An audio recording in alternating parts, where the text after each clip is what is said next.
ગુંજ social group સામાજિક કાર્યમાં અગ્રેસર રહે છે। સર્વજ્ઞાતિ સમૂહ લગ્ન, નવરાત્રિ મહોત્સવનું પણ આયોજન કરવામાં આવે છે તેમજ કોઈ પણ પરિસ્થિતિમાં લોકોની ખડે પગે રહી લોકોને મદદરૂપ થાય છે। ત્યારે ગુંજ સોશિયલ ગ્રુપ દ્વારા વિદ્યાર્થીઓને રાહત દરે નોટબુક મળી રહે તે માટેનું આયોજન હાથ ધરાયું હતું।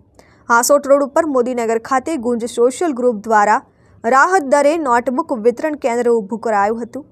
વિતરણનો પ્રારંભ કરાયો હતો ત્યારે રાહતના ભાવે મળતી નોટબુકની ખરીદી કરવા માટે વિદ્યાર્થીઓ અને વાલીઓ ઉમટી પડ્યા હતા। આ પ્રસંગે ગુંજ સોશિયલ ગ્રુપના પ્રમુખ સુધીરભાઈ ગુપ્તા, ઉપપ્રમુખ ગણેશ અગ્રવાલ, પ્રોજેક્ટ ચેરમેન ધર્મેશ ચાવડા અને મુકુંદ પટેલ સહિતના સભ્યો ઉપસ્થિત રહ્યા હતા। Dharmesh Patel, RN news, Ankleshwar.